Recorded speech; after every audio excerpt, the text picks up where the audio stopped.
segalanya Dia bagiku. Dialah segalanya, besar kecil, korbankan dirinya dan selamatkanku.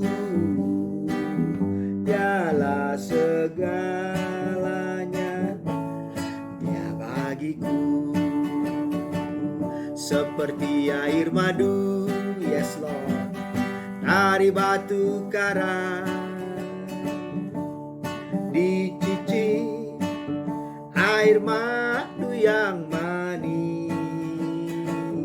Oh, lihatlah Tuhan Yesus baik, dicicip air madu yang manis. Oh, lihatlah Tuhan Yesus baik, dicicip air madu yang manis, dicicip air madu yang manis. Haleluya.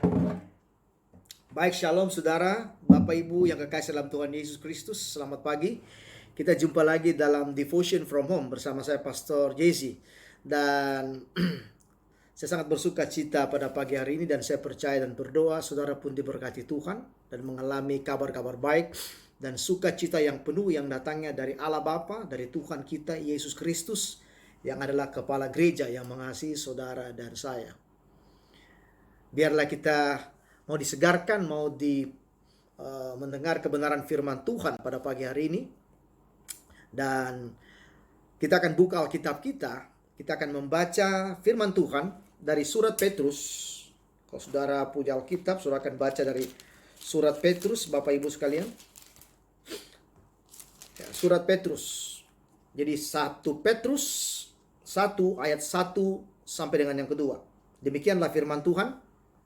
Dari Petrus, Rasul Yesus Kristus, kepada orang-orang pendatang yang tersebar di Pontus, Galatia, Kapadokia, Asia Kecil, dan Bitinia, yaitu orang-orang yang dipilih sesuai dengan rencana Allah, Bapa kita, dan yang dikuduskan oleh Roh, supaya taat kepada Yesus Kristus dan menerima percikan darahnya.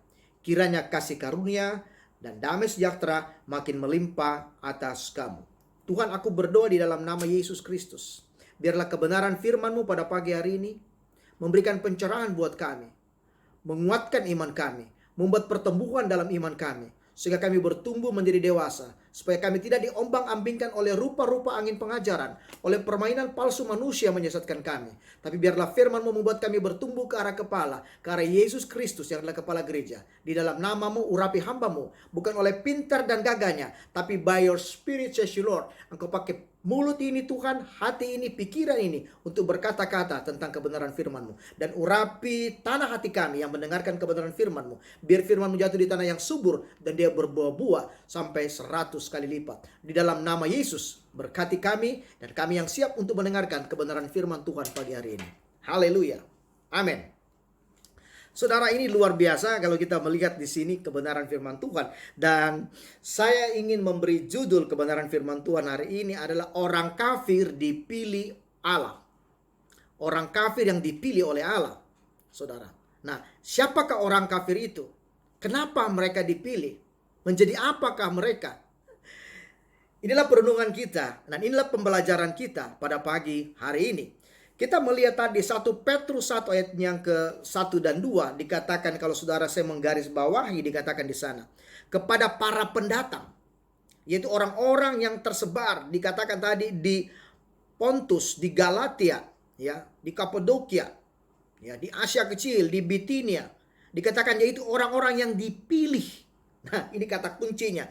Dipilih sesuai dengan rencana Allah. Jadi kalau Allah memilih, bukan asal memilih. Dia punya rencana, dia punya planning. Kenapa dia memilih? Inilah cikal bakal terjadinya gereja. Bangsa-bangsa ini bagi bangsa orang Israel disebut sebagai bangsa-bangsa kafir.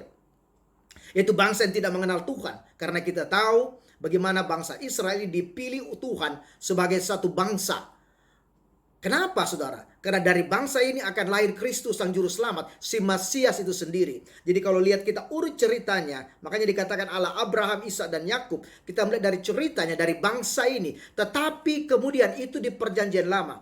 Tapi di dalam perjanjian baru kita melihat bangsa ini, bangsa-bangsa kafir ini yang kita belajar tadi, akhirnya menjadi gereja Tuhan. Jadi bukan lagi eksklusif untuk bangsa Israel, tetapi juga kepada bangsa-bangsa yang lain.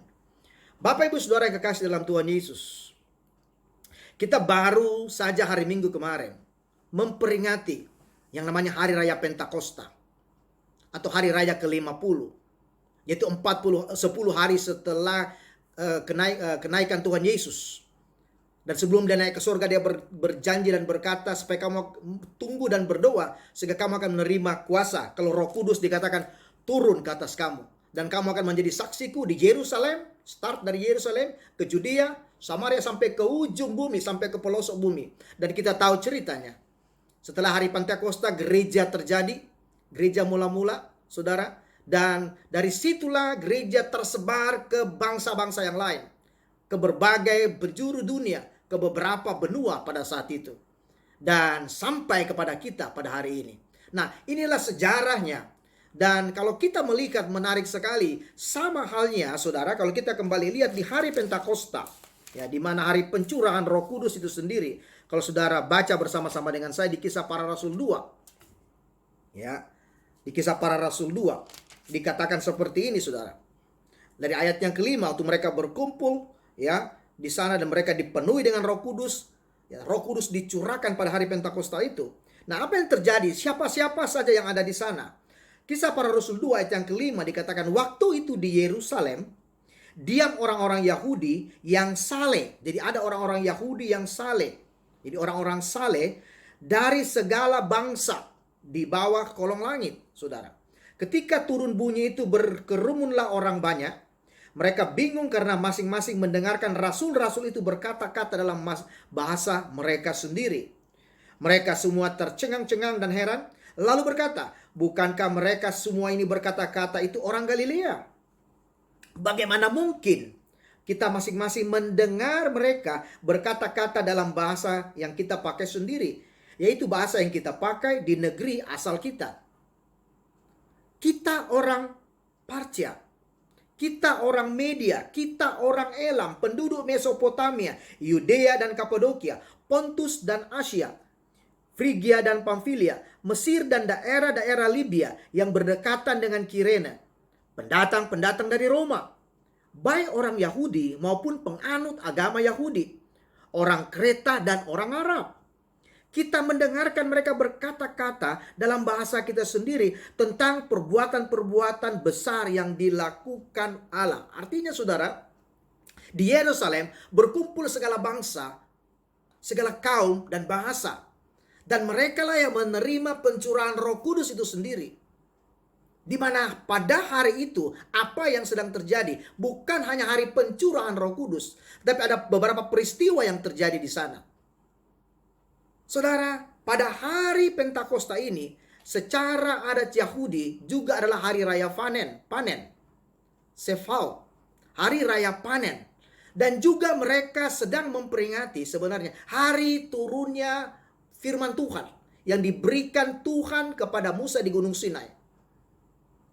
Tetapi apa yang terjadi sebenarnya yang di perjanjian baru ini, waktu murid-murid berkumpul, itu juga selain hari Pentakosta sebenarnya adalah hari lahirnya gereja atau inaugurasi daripada gereja, di mana gereja di-establish, di mana gereja dikukuhkan, di mana gereja disahkan.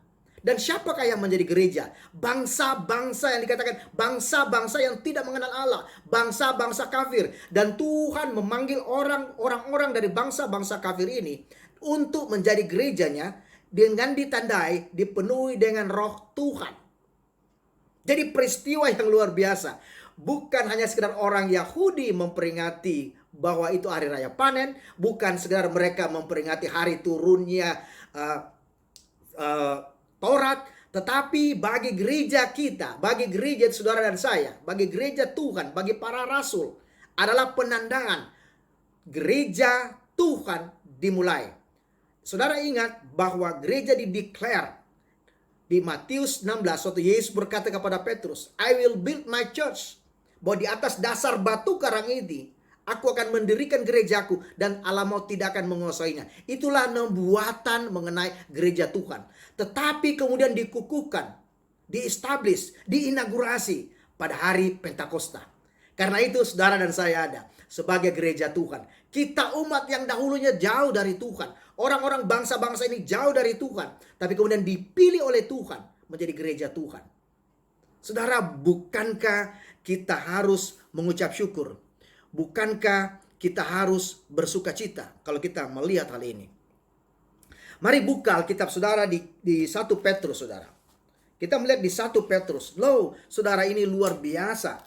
Ya, bagaimana dikatakan, kita lihat tadi Petrus, karena Petrus mau menguatkan jemaat yang ada di sana, saudara, di gereja di Asia ini. Petrus mau mengatakan bahwa kamu jangan ragu, jangan takut, jangan khawatir. Kamu harus seperti ginilah, percaya diri bahwa bangsa-bangsa lain pun yang kamu disebut sebagai orang kafir juga sekarang menjadi gereja Tuhan, dipilih oleh Tuhan. Nah, itulah gereja Tuhan. 1 Petrus 1, 2 ayatnya yang ke-9. Nah, saudara lihat, ini ayat yang progresif. Nanti kita akan lihat ayat dari perjanjian lama yang Petrus mengutip dan mengatakan untuk mensahkan gerejanya di kisah para rasul ini. Ayat 9 dikatakan, tetapi kamulah bangsa yang terpilih, imamat yang rajani. Ingat, kamulah bangsa yang terpilih, imamat yang rajani, dikatakan bangsa yang kudus, umat kepunyaan Allah sendiri. Imamat yang rajani, bangsa yang kudus, umat kepunyaan Allah sendiri. Tujuannya supaya kamu memberitakan, itulah gereja, supaya gereja memberitakan perbuatan-perbuatan yang besar dari Dia, yaitu Allah, dari Yahweh itu sendiri, yang telah memanggil kamu keluar dari kegelapan kepada terangnya yang ajaib. Ayat 10, kamu yang dahulu bukan umat Allah. Itu tadi saudara, kamu yang dahulu, Petrus mau mengingatkan, kamu yang dulu bukan umat Allah, karena kamu bukan Israel. Tetapi yang dikatakan ya, tapi sekarang telah menjadi umatnya, yaitu gerejanya, yang dahulu tidak dikasihani, tetapi sekarang beroleh belas kasihan. Praise the Lord. Hal yang luar biasa saudara. Saya mengatakan tadi bahwa ini adalah ayat progres dari Keluaran 19 ayat yang ke-6. Kalau kita melihat bagaimana firman Tuhan secara progresif ini, yang dimana Petrus mengutip itu apa yang disampaikan oleh Tuhan Yahweh kepada Musa di Gunung Sinai. Tuhan bilang seperti ini, Keluaran 19 ayat 6 kepada Musa, kamu akan menjadi bagiku kerajaan imam dan bangsa yang kudus. Inilah semua firman yang harus kau katakan kepada semua orang Israel. Ini di perjanjian lama, tetapi kemudian ini menjadi gereja. Saudara, jadi saudara lihat bahwa sejak mulanya hati Allah adalah gereja. Sejak mulanya hati Allah ingin mendirikan jemaatnya. Dan itulah gambaran perjanjian lama kepada perjanjian baru. Jadi perjanjian lama adalah gambaran daripada perjanjian baru. Perjanjian baru adalah kegenapan dari perjanjian lama. Kenapa? Karena di perjanjian baru menulis cerita tentang Yesus, mengenai Mesias itu sendiri. Bukan lagi di perjanjian lama, tapi Mesias sudah datang. Mesias yang ditulis, dijanjikan dalam perjanjian lama, yang dinantikan oleh bangsa Israel, sudah menjadi manusia. Dan mereka menolaknya saudara. Karena itu kita umat yang dahulu menjadi yang terkemudian menjadi yang pertama saudara. Luar biasa. Dan umat Tuhan dikatakan dipilih oleh Tuhan menjadi satu bangsa yang kudus, menjadi imamat yang rajani. Israel disebut sebagai bangsa pilihan. Tetapi kita umat Allah, setiap kita yang disebut dulu kafir saudara, sekarang menjadi umat Tuhan. Dia dipilih sebagai bangsa, dan Tuhan tetap mengasihi bangsa ini, walaupun bangsa ini keras kepala. Tapi janji Tuhan tetap buat mereka nanti saudara. Saudara, tetapi saat ini Tuhan sedang memilih dari bangsa-bangsa kafir ini orang-orang yang menjadi umatnya, menjadi satu bangsa yang disebut gerejanya, yaitu bangsa yang kudus. Itulah saudara dan saya. Israel biarlah menjadi Israel. Kita bukan Israel rohani, tapi kita adalah gereja. Kita adalah bangsa Indonesia. Saudara dan saya mendengar program ini, kalau saudara orang Indonesia, saudara bersyukur masih nationality saudara adalah Indonesia. Saya bukan orang Israel, tapi saya bersyukur sebagai orang Indonesia. Yang mungkin bangsa Israel mengatakan kita adalah bangsa kafir. Tetapi dari bangsa kafir ini, Tuhan memilih saudara dan saya yang mungkin kafir menjadi umat Allah, menjadi umat kesayangan Allah, menjadi umat yang kudus, menjadi biji matanya Allah, yaitu gerejanya. Untuk apa? Untuk menyampaikan perbuatan-perbuatan Tuhan yang besar. Karena Israel gagal menyampaikan perbuatan Tuhan yang besar. Tapi kita bersyukur buat bangsa ini. Karena lewat bangsa ini Mesias direncanakan untuk lahir di bangsa ini. Bukankah itu hal yang luar biasa? Jadi saudara, kita adalah imam pelayan dalam perjanjian baru. Kita adalah imamat yang kudus, saudara. Apakah tugas seorang imam dalam perjanjian lama? Dan bagaimana peran kita sebagai imamat yang raja nih? Imamat yang melayan dalam kerajaan imam ini, yaitu gerejanya. Tugas imam adalah menjadi bagian daripada tugas kita sebagai gereja Tuhan. Yang pertama saya catat beberapa poin. Dikatakan bahwa kita kalau imam datang mempersembahkan korban dan melalui pengantara-pengantara, saudara, ya, untuk ruang suci, ruang maha suci. Tetapi sekarang kita sebagai imamat yang raja ini langsung menghadap raja di atas segala raja, yaitu Tuhan kita Yesus Kristus. Yang kedua, kalau imam hidupnya kudus, kita pun harus menjaga kekudusan kehidupan kita. Yang ketiga, kalau imam mempersembahkan korban bakaran, korban darah, saudara, kita membawa korban hidup kita sebagai persembahan yang kudus, yang berkenan kepada Allah. Dan kita membawa jiwa-jiwa baru sebagai korban untuk Tuhan, sebagai jiwa-jiwa yang dimenangkan bagi Kristus. Kalau imam dipanggil untuk bersyafaat, gereja Tuhan, saudara dan saya juga dipanggil untuk bersyafaat, untuk berdoa untuk orang-orang yang terhilang, untuk berdoa untuk pemerintah, untuk berdoa untuk segala bangsa, supaya segala bangsa datang kepada Tuhan. Dan para imam-imam ini menyampaikan, memberitakan Injil, kebenaran-kebenaran Tuhan, kebenaran-kebenaran Yahweh yang mereka ketahui. Kita pun dipanggil untuk memberitakan Injil kebenaran Tuhan. Dan terlebih lagi, kita dipanggil untuk memberitakan amanat agung Tuhan Yesus Kristus. Untuk penginjilan, untuk membaptiskan orang-orang di dalam nama Tuhan kita Yesus Kristus. Saudara, gereja Tuhan dibangun di atas dasar para rasul dan para nabi. Ini hal yang luar biasa. Kalau saudara bisa melihat di Efesus, ya, Efesus 2. Buka di Efesus 2 ayatnya yang ke 19 sampai ke 22. Ini mengenai gereja itu sendiri. Dikatakan, demikianlah kamu bukan lagi orang asing. Saudara, kita bukan lagi orang asing. Kalau bangsa kafir yang disebut oleh orang Israel, Petrus mau mengingatkan kepada mereka, kalau dulu kamu merasa orang asing, kamu merasa jauh. Nah, ini surat Petrus juga buat kita sebagai gerejanya, bukan lagi disebut sebagai orang asing dan pendatang, melainkan dikatakan kawan sewarga dari orang-orang kudus dan anggota-anggota keluarga Allah. Kita orang-orang yang asing, bangsa-bangsa yang kafir ini, saudara, menjadi satu, menjadi keluarga Allah, menjadi kawan sekerja Allah, yaitu gerejanya. Dan sebagai gereja kita adalah satu, menjadi satu seperti doa Tuhan Yesus supaya kita menjadi satu. Itulah prinsip yang Tuhan mau supaya dunia mengenal Dia, yaitu gerejanya, bukan lagi orang asing. Nah, ayat 20 dikatakan yang dibangun di atas dasar para rasul dan para nabi. Saudara ingat, gereja Tuhan, gereja perjanjian baru dibangun di atas dasar para rasul dan para nabi dengan Kristus Yesus sebagai batu penjuru. Di dalam Dia tumbuh seluruh bangunan rapi tersusun menjadi bait Allah yang kudus di dalam Tuhan. Di dalam Dia kamu juga turut dibangunkan menjadi tempat kediaman Allah di dalam roh. Tempat kediaman Allah di dalam roh. Petrus mau mengingatkan kepada jemaat di sana bahwa engkau dibangun menjadi tempat kediaman Allah di dalam roh, menjadi gereja. Kitalah gereja, tempat kediaman Allah di dalam roh. Di dalam hidup kita berdiam roh Allah yang luar biasa. Sehingga roh Allah bersaksi dalam diri kita. Sehingga kita, saudara, tidak sendiri, tapi tubuh kita ini disebut sebagai bait daripada Allah. Saya mau lihat saya mau ajak saudara melihat di kisah di ayat yang ke-20. Dikatakan, gereja itu dibangun di atas dasar para rasul dan para nabi. Dikatakan, para rasul dan para nabi. Kalau di perjanjian lama, gereja dibangun di atas dasar para nabi. Karena nabi-nabi ini akan menuntut bangsa Israel. Ya, untuk sebagai bangsa yang kudus. Di perjanjian baru kita melihat rasul-rasul. Jadi yang membangun gerejanya. Jadi karena itu kita mempunyai Alkitab perjanjian lama maupun perjanjian baru. Tidak komplit saudara kalau hanya perjanjian baru. Tapi dari sana pondasinya untuk perjanjian baru, pondasinya dari perjanjian lama.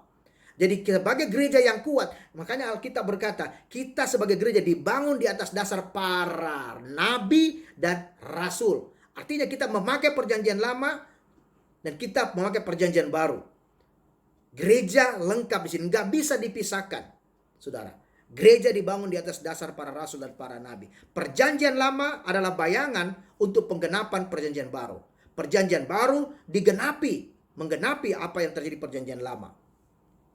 Perjanjian lama sebagai penuntun untuk membawa orang mengenal kebenaran. Penuntun membawa orang tahu apa itu dosa. Nah, kalau orang sudah tahu apa itu berdosa, bagaimana solusinya? Adalah Yesus di perjanjian baru. Kita bersyukur menjadi umat Allah, menjadi gereja perjanjian baru yang Tuhan inginkan buat kita. Sewaktu Tuhan bertemu dengan Musa, dia mengatakan seperti ini, saudara, di kitab Keluaran 3:14. Dia mengatakan kepada Musa, "Aku adalah aku." Musa tanya, "Siapakah engkau?" Dia bilang, "Aku adalah aku." Ehye dikatakan, "Akulah aku." Ehye Asyir Ehye, aku adalah aku. Nah, ini seturut saudara di progres di perjanjian baru dengan kata-kata Tuhan Yesus di Yohanes 14 ayat 6. Dia mengatakan, "Akulah jalan, akulah kebenaran, dan akulah kehidupan." Artinya kalau kita hubungkan di sini dia mengatakan, "Akulah aku." Akulah aku kebenaran. Aku itu adalah kebenaran. Aku itu adalah jalan. Aku itu adalah kehidupan. Praise the Lord, saudara. Dan saya mau tutup dengan ini, saudara harus ingat. Setelah kita diselamatkan, bukan hal biasa-biasa. Kita diam-diam saja. Tapi kita punya panggilan sebagai gereja. Kita punya mandat sebagai gereja. Yaitu tugas gereja, mandat gereja Tuhan. Nanti saudara bisa baca di Kisah Para Rasul di sana. Kisah Para Rasul 2. Bagaimana gereja itu bertekun. Mereka sehati. Mereka makan bersama-sama secara liturgi ya saudara. Kemudian kita melihat tugas gereja ada 3 di sini. Dari Kisah Para Rasul itu diambil. Yaitu pertama adalah koinonia. Kedua diakonia. Dan yang ketiga marturia.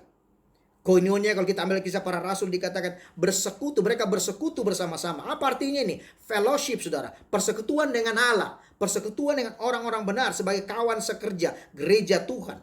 Sepelayanan. Diakonia. Yaitu orang-orang yang melayani orang-orang miskin. Orang-orang yang susah. Orang yang terpinggir. Orang-orang marginal. Karena itu para rasul mengangkat para diaken-diaken. Mengangkat 7 diaken.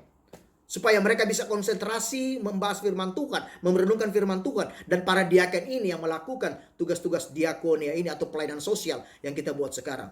Allah di gereja-gereja kita melihat orang-orang yang punya talenta ini, punya gifting ini. Inilah para diaken. Mereka yang melayani orang-orang miskin, orang susah.